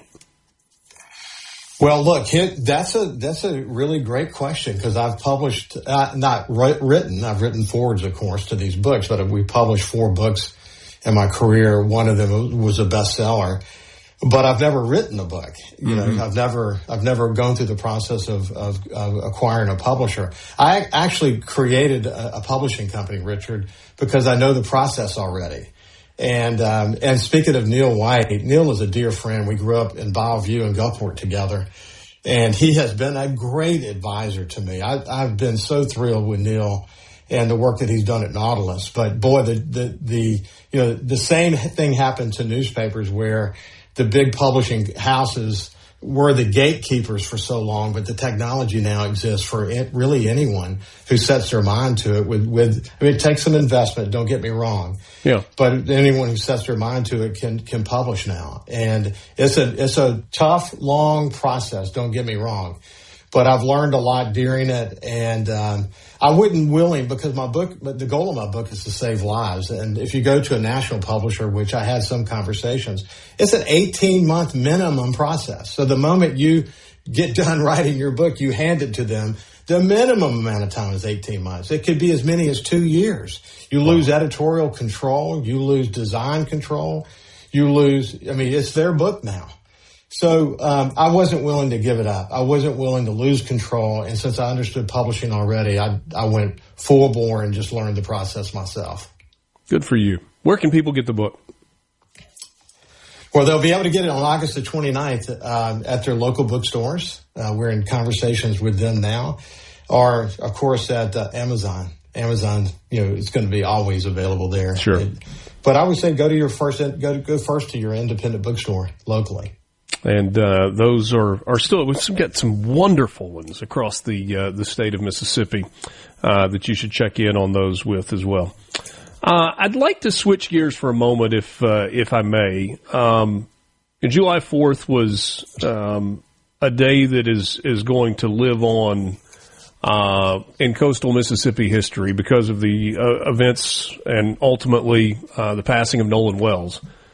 Ricky, we went through this firestorm of news that felt like it lasted for about 3 or 3.5 weeks, where there was a new update or no update, but a new headline day after day after day. It seems like, from where I sit, 300 miles north of the coast, that it has died down a bit. What about with where you sit, still right there in your backyard? Is this still a daily conversation for residents of coastal Mississippi? Is it something that is dominating the conversation everywhere you go, or are people moving on? You know what's interesting? I literally learned this past weekend that one of my dearest friends that I know in the boating community, one of his grandsons was involved in this. I learned that this weekend. But listen, man, and I'll tell you more about that, but our news feeds are still full of trash. Sadly, it's unfortunate. The irony to me, Richard, of all ironies in this deal is that I wrote, as you know, I wrote a couple of columns about it, but the irony of all ironies is that the old Mississippi that those outsiders want to try to dig up about us and say that's the reason why we can't be trusted, that's the reason why something terrible happened to Nolan, et cetera, is what they were actually doing on the island together was literally practicing the new Mississippi. So if we discovered that there wasn't anything, that someone didn't commit murder or something like that, and I don't think that's going to happen, that he in fact it was an accidental drowning for whatever reason, then it's just incredible. It drives people crazy to think that we've made so much progress in race relations and we're enjoying diversity, especially in places like Ocean Springs, Mississippi, of all places. they don't care where you came from, who you love, what race you are, what politics you are. They love you. That's a symbol of Ocean Springs and the Mississippi Gulf Coast, and frankly, for Mississippi for the most part. And they were practicing the new Mississippi, and then immediately they get drawn back into the past because of all this. That is so sad. I hope people get to see the real Mississippi when all this is said and done. It's interesting as you say that.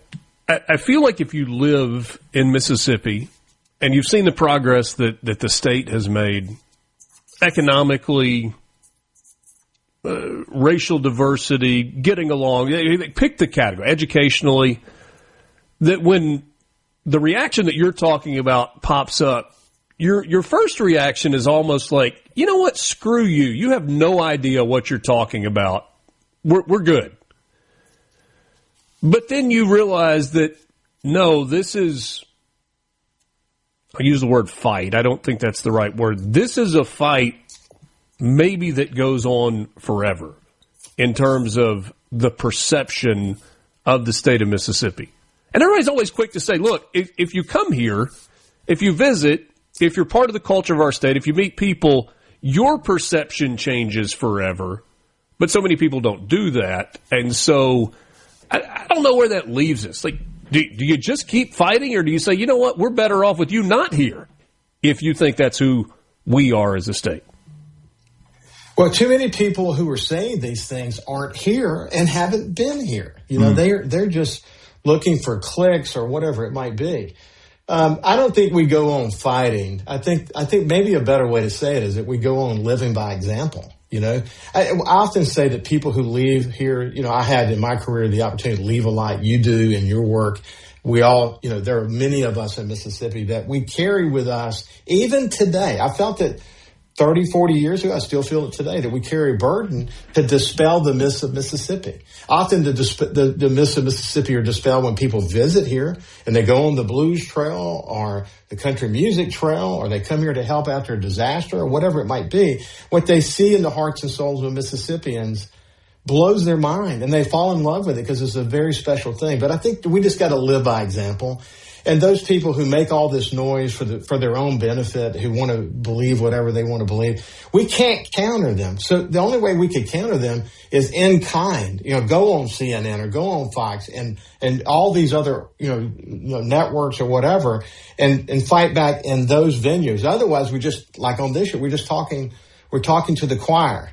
But I think every one of us has a responsibility to live by example. And I think, we'll always fight our past for sure, but what matters is what we think, and what matters is how we feel about what is in our heart and souls. And that has been the thing that I hear over and over and over again, how unfair this has been to all those boys that were involved in this situation who have been called murderers. It's just unfortunate, it's wrong, and they were literally living the new Mississippi. And their lives have been changed probably forever. It's just sad. And sometimes staggering, and it is brought to light in a tragic situation. The number of grifters, of profiteers, of race baiters, of people who are trying to capitalize on somebody else's misfortune. How many of those people are out there? And sometimes they tell on themselves. It just happens that way. The book is called Finding Hope. The whole title, Finding Hope, 25 Lifelines for Life Storms. It is available on August 29th, wherever you get your books in Mississippi, whether it's online or in your local independent bookstores. And if I'm not correct, that's the 26th anniversary of Hurricane Katrina. Is that right? That's it. 26th anniversary. That date was not chosen accidentally, was it? It was not. It was not. Ricky, congratulations. I know it was a huge undertaking. Wish you nothing but success, and hope that you will pick up a copy of Finding Hope by Ricky Matthews. Thanks so much, as always, for your time. It's my pleasure, Richard. Take care, my friend. Ricky Matthews, host of The Ricky Matthews Show and SuperTalk Outdoors. Always good to catch up with Ricky.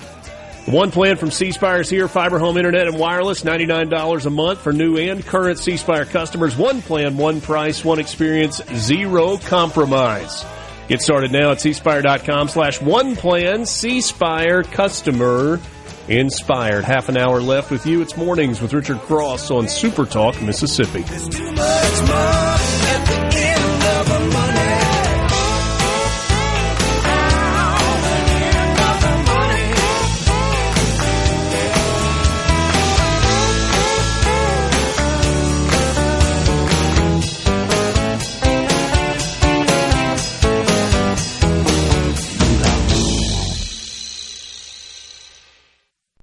From the Good morning, everybody. Time to wake up. Time to shine! Start your day right. Mornings with Richard Cross on SuperTalk Mississippi.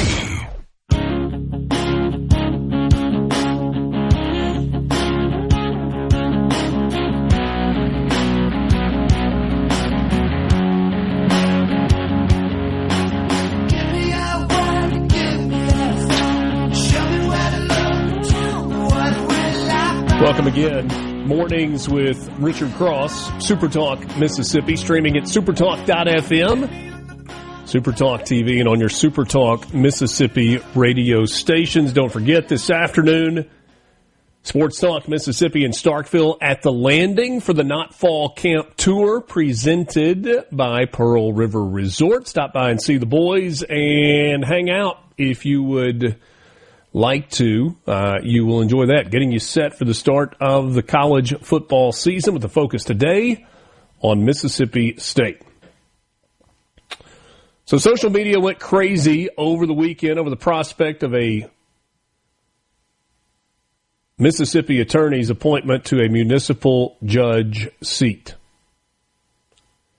In one viral post that began with the phrase, "Red State, Mississippi just appointed America's first Yemeni Sharia hijabi judge," the user claimed that immigration attorney Asma Ali had been given the gavel for a local bench. Everybody was trying to figure out if this was real. The folks in Ridgeland said even though her law office, primarily as an immigration attorney, is based in Ridgeland, no, that is not the case in Ridgeland. Somehow Lumberton became the place that people targeted and said, hey, this happened in Lumberton, and officials yesterday at Lumberton said, no, that's not the case here. Yesterday, Ali herself went online looking to clarify the situation. Asma Ali earned her law degree at the MC School of Law, what is now Mississippi Christian University. She went to Facebook and to announce that she had indeed been appointed a municipal judge in the Mississippi Delta town of Benoit. That happened on August 5th. She provided the town's meeting agenda and a paper copy of her taking an oath of office that displayed her signature and that of Benoit Mayor Linda Carter to prove that indeed she is now a Mississippi judge at the municipal level in Benoit. She did say in her post that her allegiance is to the United States and to the Constitution of the United States, along with the Constitution of the state of Mississippi. And she further stated that she would approach her judgeship with fairness and a respect for the law. Ali wrote this, and I quote, "I was born in the United States, and as both an attorney and a judge, I am committed to upholding the U.S. Constitution and the laws of the state of Mississippi. I am grateful for the opportunity to serve the people of Benoit, and will approach this responsibility with fairness, integrity, impartiality, and respect for the law." If that indeed is her guiding set of principles in approaching her time on the bench, then that's kind of what you ask for in a judge. Municipal judges in Mississippi preside over city courts handling misdemeanor crimes, local ordinance violations, and traffic tickets at the city level. They manage initial appearances, set bonds, issue search or arrest warrants, impose fines or community service, and sometimes they even perform wedding ceremonies. Benoit, if you are not familiar, is a small town in Bolivar County. Per the 2020 census, population is 365. The mayor, Linda Carter, who appointed Asma Ali into this position, won her re-election bid in July of 2025 with 80 votes. She defeated her challenger, Andrew Farmer, 80-67. Tip of the cap to the people of Benoit, by the way. If the population is 365 and they had 147 people show up to vote, that's a pretty decent percentage, I guess. 35-ish%. So, did the state of Mississippi appoint a liberal Muslim judge who's an immigration attorney to shape its policy moving forward? The answer to that is no. Did a small Delta town with a Democrat mayor who won her seat in an election that had 147 votes, that she won by 13 votes, appoint a judge who, on paper, is qualified to handle municipal affairs in their small courtroom? The answer to that is yes. Is this an indictment on Mississippi? I don't think so. Is it the same as Mississippians electing an immigration attorney who wears a hijab and we think is a practicing Muslim to the state's highest court? It's not. Is it okay to be concerned about someone being appointed to a judgeship that might not see the world in the same way that you see it, who might view the world differently? Sure, it's okay to be concerned.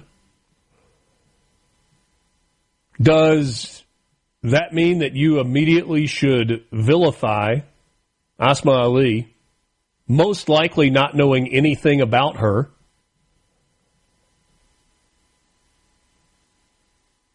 and just automatically assume that she's going to be terrible and she's going to be trying to open Mississippi's borders and allow illegals to stay forever? And come on. Not really on the docket for her in Benoit, Mississippi. Does it mean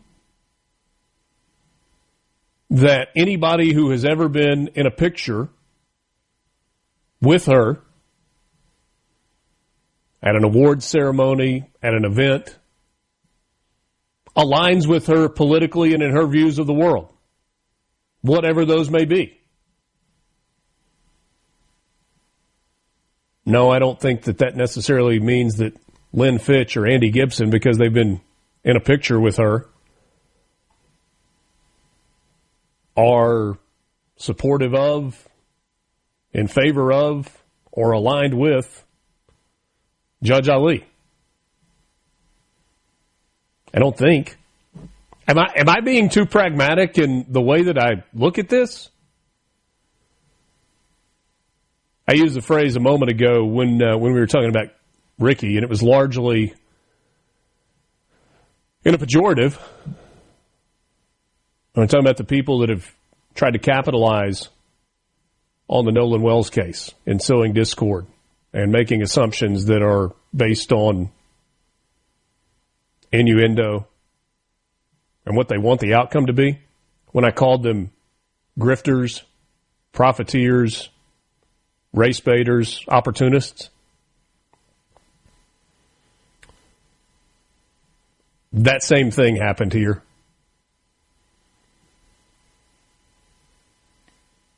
Far right, super MAGA, online, faceless, largely nameless people, or I guess I should say mostly nameless, largely faceless people, took a story that somebody tipped them off on and tried to turn it into something that it wasn't. Well, now, Richard, it's not very conservative of you. You're not far enough to the right on this. You should be. This is a story that blew up online with a simple goal of dividing and scoring political points. Who was behind it?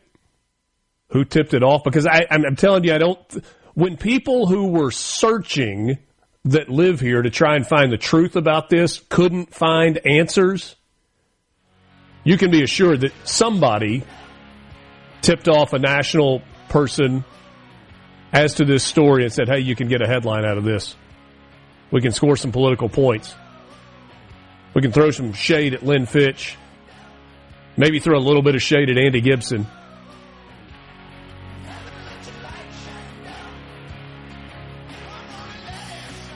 Much ado about nothing for the sake of a political firestorm trying to score a few points. Kind of gross, honestly. I'm being real. It's kind of gross. But get ready for it, because you got a year of this as we move toward 2027 elections in Mississippi. Back with you after this. We'll wrap things up next on MRC. From the Venable Glass.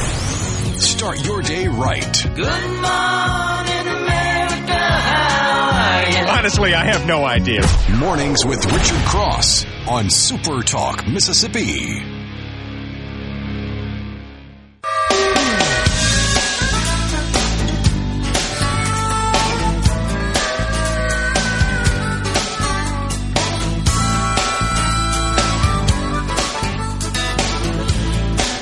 All right, got two things for you as we wrap up on this Tuesday morning, August 11th, 2026. Mornings with Richard Cross, Super Talk, Mississippi. It's a sad day in fictional Hazard County, Georgia.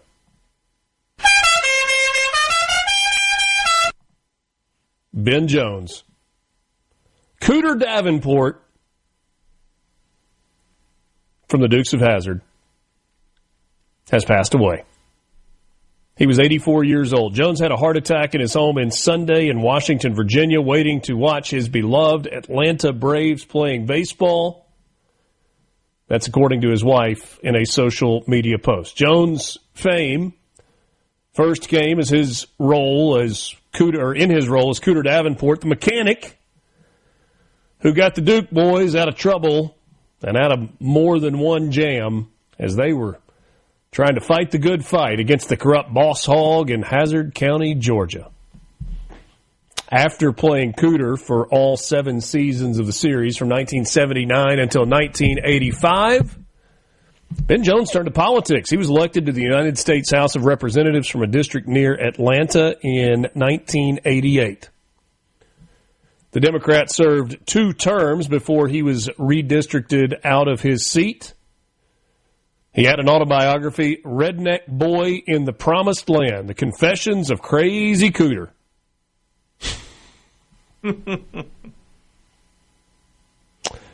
For 7 years on the show, Jones was one of a small band of friends and family helping Bo and Luke Duke in the Dukes of Hazzard. You may remember the bigger storyline in the Dukes of Hazzard.